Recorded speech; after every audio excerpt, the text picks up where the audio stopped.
आप लोग एक फेक न्यूज़ जो है वो देख रहे हैं कि भाई क्या हकीकत है इस बात में कि लोग जो है वो 30 लाख वाली 20 में मिल रही हैं और 20 वाली 10 में मिल रही हैं। तो ऐसा तो ये गाड़ियां सस्ती होंगी कब से इस ड्यूटी के मुतालिक अगर देखा जाए तो इंपोर्ट कर रहे हैं, क्या वो लोग भी सस्ती गाड़ी सेल करते हैं? रेट कम हुए और हुए हैं तो कितने हुए और कौन कौन सी गाड़ियों को हुए, आपको ऐसा प्रोसेस बताएंगे कि आप खुद घर बैठे अपनी गाड़ी सेल्फ इंपोर्ट कर सकते हैं। उसमें आपको किसी डीलर किसी ब्रोकर को कोई पैसे नहीं देने।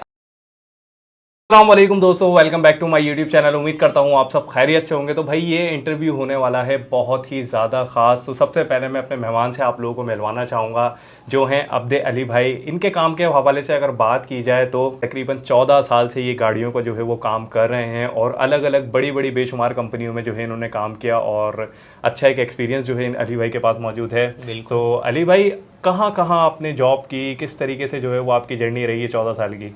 एहसन भाई, जो मेरी जर्नी रही है वो 14 साल में, उसमें मेरा जो एक्सपीरियंस है, सबसे जो पहली मेरे का ऑटोमोबाइल से रिलेटेड मेरी जो कंपनी थी वो मैं एज अ शोरूम पे मैंने स्टार्ट किया था अपना करियर ना।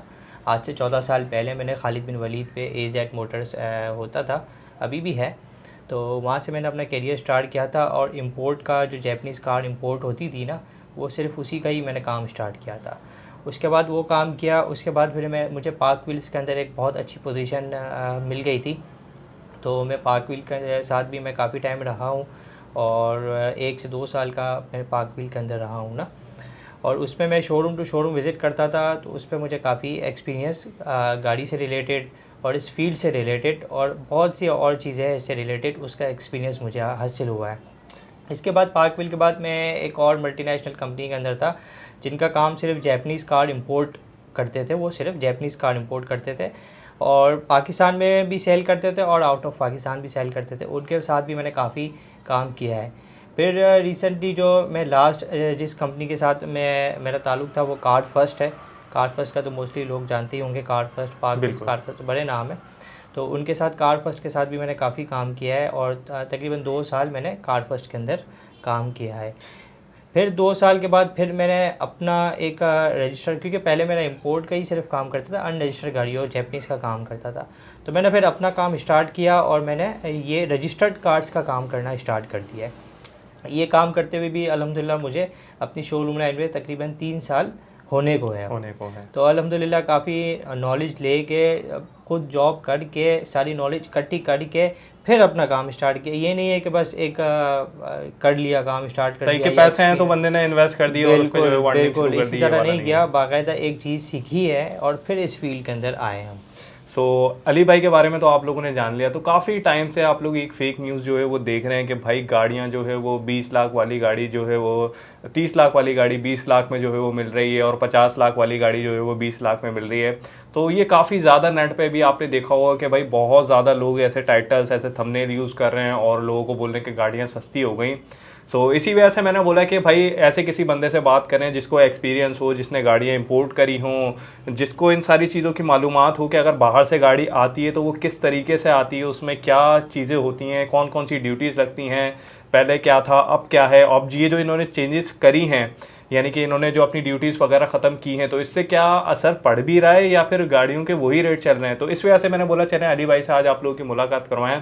तो अली भाई, सबसे पहले तो मैं ये पूछना चाहूँगा कि सर क्या हकीकत है इस बात में कि लोग बोल रहे हैं कि भाई ड्यूटी ख़त्म हो गई है गाड़ियों पे से, तो गाड़ियां जो है वो 30 लाख वाली 20 में मिल रही हैं और 20 वाली 10 में मिल रही हैं। तो ऐसा क्या है, थोड़ा सा गाइड करें हमें। बिल्कुल गाइड करते हैं हम, व्यूअर्स के लिए स्पेशल गाइडलाइन देते हैं कि जो मार्केट में अभी जो न्यूज़ चल रही है, हर बंदा जो गाड़ी परचेज़ करना चाह रहा है, उनका यही हमसे भी यही सवाल करते हैं कि यार गाड़ियों पे रेट कम हुए और हुए हैं तो कितने हुए और कौन कौन सी गाड़ियों पे हुए। तो हम आज वीडियो बनाने का मेन मकसद यही था कि हम इसको एक्सप्लेन करेंगे कि गाड़ियों पे रेट कम हुए हैं और हुए तो कितने हुए हैं और क्या क्या इसका मैकेनिज़्म है। तो सबसे पहले जो मार्केट में जब रेट कम होने की जो न्यूज़ आई थी, वो बेसिकली आई थी कि गवर्नमेंट ने रेगुलेटरी ड्यूटीज़ उसके हवाले से आई थी। अब इसका मैं ज़रा सा आपको थोड़ा सा मैं बैकग्राउंड में जाके इसकी थोड़ी सी डिटेल्स देता हूँ कि आज से अगस्त 2022 के अंदर तकरीबन 350 आइटम्स पे गवर्नमेंट ने RD लगा दी थी। RD रेगुलेटरी ड्यूटीज़ को हम कहेंगे, शॉर्ट फॉर्म में कहेंगे। अच्छा, रेगुलेटरी ड्यूटी को जो है वो आरडी कहते हैं। तो बहुत सारे लोगों को तो ये चीजें नहीं पता होंगी, थंबनेल टाइटल्स यूज कर रहे हैं लोग, लेकिन तो मैं एक्सप्लेन इसी वजह से अली भाई से करवा रहा हूँ। जी अली भाई कंटिन्यू तो करें। ये आरडी का बेसिकली 350 आइटम्स पे आरडी गवर्नमेंट ने लगा दी थी, ठीक है ना। अब ये 2022 अगस्त के अंदर ये स्टार्ट हुआ था। इसमें काफ़ी लग्जरी आइटम थी, इसमें मोबाइल फ़ोन्स वगैरह भी थे, कपड़े की आइटम्स थी और काफ़ी और आइटम थी, और इसमें गाड़ियों भी थी। हम गाड़ियों के हवाले से ही बात करेंगे क्योंकि हमारा मेन टॉपिक वही है।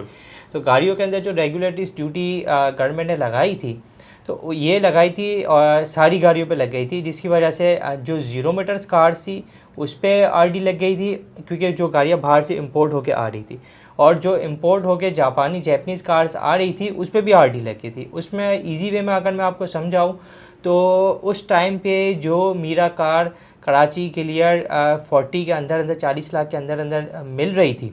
अच्छा, मॉडल अली भाई मेंशन लाजमी कीजिएगा यहाँ पर, कौन सा वाला जो 16 का मॉडल जो था? मॉडल देखे मैं इजीली आपको मेंशन करता हूँ कि जो पाकिस्तान के अंदर जो जापानीज़ कार का जो मॉडल रेगुलेशन है, वो जो कार हवाले से होती है वो 3 साल पुरानी आप सिर्फ इंपोर्ट कर सकते हो। मतलब अगर अभी 2023 चल रहा है तो 2022 आ सकती है, 2020 आ सकती है, 2019 नहीं आ सकती।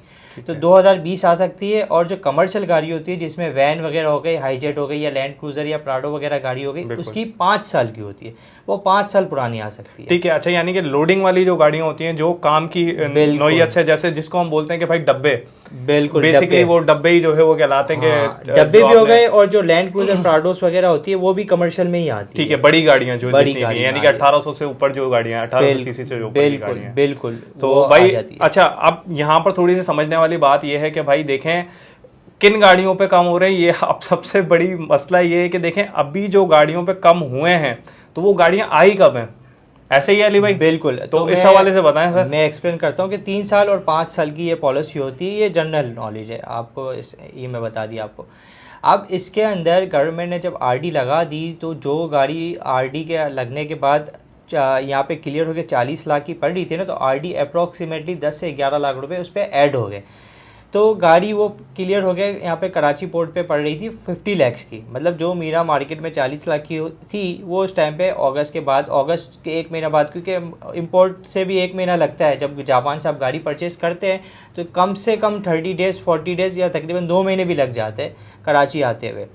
तो अब इसमें क्या हुआ कि जैसे ही गवर्नमेंट ने आरडी लगाई ना, तो जो लोगों ने गाड़ियाँ जापान से इंपोर्ट की थी और अभी तक कराची के लिए शिप नहीं करवाई थी, उन्होंने, क्योंकि मेरे काफ़ी जानने वाले हैं जो सिर्फ यही काम करते हैं, जापानीज़ कार इंपोर्ट करते, तो आरडी लगते ही जाहिर सी बात है जो गाड़ी 40 की हो वो फ़ौरन 50 की हो गई।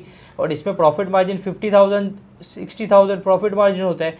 तो जब 10 लाख रुपए एकदम से बढ़ गए तो उनको यही हुआ कि ये गाड़ी हम कैसे बेच सकेंगे, तो उन्होंने फौरन वो गाड़ी री ऑक्शन करवा दी। अच्छा, यानी कि आप अली भाई ये कह रहे हैं जो लोगों ने जब आरडी लगी थी तो उसी टाइम जो लोगों ने वहां से परचेज करी थी चाइना वगैरह से गाड़ियां, जापान से जो गाड़ियां जो है वो खरीदी थी, तो उन्होंने पाकिस्तान मंगाई ही नहीं, वो मंगवाई ही नहीं है भाई। जो गाड़ी जापान में थी उन्होंने वहीं से री ऑक्शन करवा दी, वहां पे जो लॉस हुआ उन्होंने करके अपना वो क्लियर करवा दिया। और जिनकी कराची पोर्ट पे आ गई थी ना, उनकी गाड़ी अभी तक पोर्ट पे ही खड़ी हुई है। अब आरडी का जो सेक्शन हट गया है, आरडी ड्यूटी खत्म हो गई है, तब वो जाके वो क्लियर करवा रहे अपनी गाड़ी। ठीक है, यानी कि जो उस टाइम की भी गाड़ियां खड़ी हुई थी जो 10-10 लाख रुपए बढ़ गए थे, उन लोगों ने निकाली ही नहीं है भाई, निकाली ही नहीं है। ठीक है, यानी कि अब जाके उन्होंने जो है वो गाड़ियां रिलीज कराई, लेकिन उन गाड़ियों का भी कुछ अता पता नहीं है। बिल्कुल। अब लोगों का यही है कि जब आरडी खत्म हो गई है तो गाड़ी के रेट एकदम से कम हो जाएंगे। तो भाई आरडी के रेट कम तब होते हैं ना कि जब 40 लाख की गाड़ी पहले मिल रही थी, वो आरडी लगने के बाद 50 लाख की आ रही होती है और 50 लाख की यहाँ पे बिक रही होती है। तो ऐसा सिनेरियो हुआ नहीं है, क्योंकि गाड़ी यहाँ पे लोग स्टॉकिंग काफ़ी करते हैं। तो ये अगस्त 2022 से आरडी का सिस्टम जो लगा था ये ख़त्म हुआ है मार्च के अंदर, और फिर उसको 1 महीने का एक्सटेंड हो गया था, तो वो अप्रैल तक चला था। अप्रैल में आरडी गवर्नमेंट ने खत्म कर दिया। ठीक है, यानी कि अगस्त से अप्रैल तक जो है ये चला है, और इस टाइम पे लोगों ने ऑटोमेटिकली अपनी पुरानी गाड़ियों पे रेट बढ़ा दिए आरडी के नाम पे। बिल्कुल, आरडी के नाम पे लोगों ने रेट बढ़ा दिए अपने, ठीक है ना। अब जाहिर सी बात है रेट क्यों बढ़े कि गाड़ियों की शॉर्टेज हो गई, क्योंकि जापान से हर महीने तकरीबन 5 से 6 हज़ार गाड़ियाँ तो कम से कम कराची पाकिस्तान में आती है। अब लोगों ने आरडी की वजह से गाड़ियाँ मंगवाना छोड़ दिया। अब उसमें से किसी लोगों ने ऐसा नहीं है कि बिल्कुल हम कहें कि बिल्कुल ज़ीरो ज़ीरो, कुछ लोगों ने मंगवाई भी क्योंकि पर्सनल यूज़ के लिए अपने लोग सेल्फ इम्पोर्ट भी करते हैं। तो उसमें से आप समझ लें कि अगर 5-6 हज़ार गाड़ियाँ पहले आती थी तो 100-200 गाड़ियाँ आई होगी आरडी वाली भी, तो वो तो अपने यूज़ की थी और वो मायने नहीं रखती इतनी कम क्वांटिटी की गाड़ी, है ना। तो अब लोगों ने जो यहाँ पे ये था कि गाड़ियों की शॉर्टेज हो गई है, शॉर्टेज की वजह से लोगों ने क्या किया कि अपनी गाड़ियों के रेट इंक्रीज़ कर दिए क्योंकि डिमांड बढ़ गई। और डिमांड और सप्लाई का चेन तो आपको पता है कि जहाँ पे डिमांड होगी तो वहाँ पे ऑटोमेटिक रेट हाई होंगे ही होंगे। तो उस वजह से जो गाड़ियाँ, जापानीज़ गाड़ियाँ, मीरा वगैरह हम खुद भी सेल करते थे, हमारे भी शोरूम ही है। तो जो गाड़ियाँ हम 17 लाख, 16.5 लाख, 17 लाख की बेच रहे थे, वो अचानक पे ना पहले तो 2 लाख रुपए बढ़ के 18-19 की हो गई है। फिर ज़्यादा और डिमांड बढ़ी क्योंकि बीच में ईद का ओकेशन होता है, ये होता है, उसमें डिमांड और बढ़ जाती है। तो वो 20 को भी क्रॉस करके 21 की चली गई है।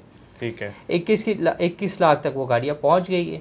अब वो गाड़ियों के रेट, हमारे यहाँ पे ये पॉलिसी होती है कि जैसे हमारे यहाँ पे पेट्रोल के रेट एक बार गवर्नमेंट बढ़ा देती है तो वो कभी कम होते नहीं है। वो ये होता है कि 10 रुपये बढ़ते हैं, फिर 5 रुपये कम कर देते हैं, फिर वापस से उसमें 15 रुपये बढ़ा देते हैं, तो ओवरऑल रेट बढ़ ही रहे होते हैं। अच्छा अली भाई, यहाँ पर मैं थोड़ा सा ये पूछना चाहूँगा, ये अभी इन्होंने जो ड्यूटी हटाई है तो ये असर कब से आना शुरू होगा कि भाई अभी तो इन्होंने ड्यूटी हटा दी, लोग बोल रहे सस्ती हो गई, सस्ती हो गई, सस्ती हो गई, तो ये गाड़ियाँ सस्ती होंगी कब से इस ड्यूटी के मुतालिक अगर देखा जाए तो? बिल्कुल, देखिए गाड़ियों की जो आरडी ख़त्म हुई है ना, उसमें जो हमारी अपनी पर्सनल जो वर्किंग और सिनेरियो जो मार्केट एनालाइज मैंने किया है ना, तो मेरे हिसाब से रेट कम नहीं होंगे गाड़ी के। इसकी वजह यह है कि एक गाड़ी जब जापान से आरडी लगने के बाद आई नहीं है यहाँ पे, तो वो चीज़ तो हुई ही नहीं है। तो अगर अब गाड़ियाँ जब आरडी ख़त्म हो गई तो लोगों ने क्या किया कि गाड़ियाँ मंगवाना स्टार्ट कर दिया। तो ये हो सकता है कि जब गाड़ियों की क्वांटिटी ज़्यादा यहाँ पे आ जाएगी, जब एक शोरूम पे पहले एक गाड़ी होती थी या वो भी नहीं होती थी, लेकिन अब एक शोरूम में 5-5, 10-10 यूनिट खड़े होंगे तो वो अपना प्रॉफिट मार्जिन कम कर देंगे। सही, कि जहाँ पे वो 1 लाख 1.5 लाख रुपए प्रॉफिट मार्जिन लेना चाह रहे थे ना, क्योंकि गाड़ियाँ कम थी, तो वहाँ वो प्रॉफिट मार्जिन करके 50,000 60,000 रुपये कर देंगे अपना।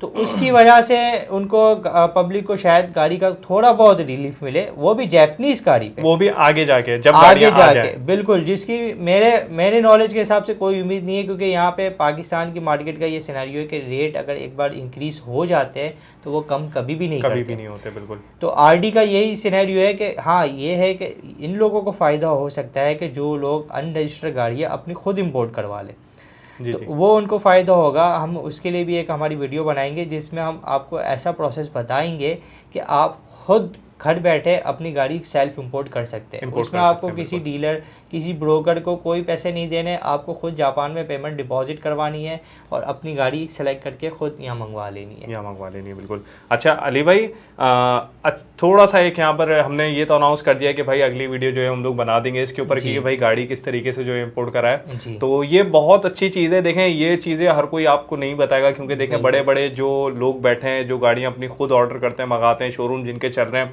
वो कभी भी नहीं चाहेंगे कि हर किसी एक बंदे को पता हो कि गाड़ी किस तरीके से जो है वो इम्पोर्ट कराई जाए।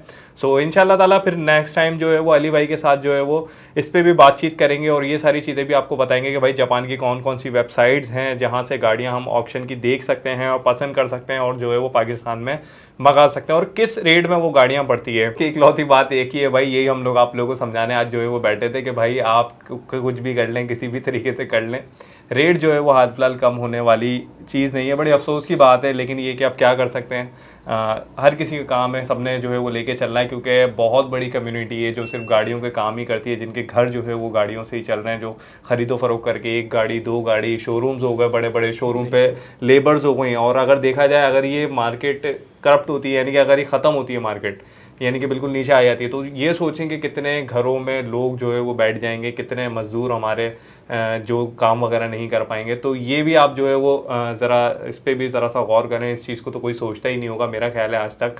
तो ये वाला जो है वो सीन है। इस हवाले से जो भी चीज़ें होंगी ना, जो भी बातचीत होगी, कोई उनको क्वेश्चन हो, कोई सवाल हो, कोई चीज़ समझ ना आई हो, आप लिखिएगा, पॉइंट टू पॉइंट बात करिएगा, मैं इंशाल्लाह ताला आपको रिप्लाई कर देंगे। अच्छा, जो ये सवाल बहुत ज़्यादा आ भी रहता है हमारे पास, तो इसी वजह से ये वीडियो बनाने की जो है वो वजह बनी। अच्छा, दूसरी चीज़ ये है कि अगली वीडियो के लिए जैसा मैं बोल रहा था, सब्सक्राइब लाजमी कर लिएगा और जो सवाल छोड़ने आपने, यानी कि क्वेश्चन आंसर जो भी आपके क्वेश्चन हैं, सब लोगों ने इस वीडियो की कमेंट कर देनी है।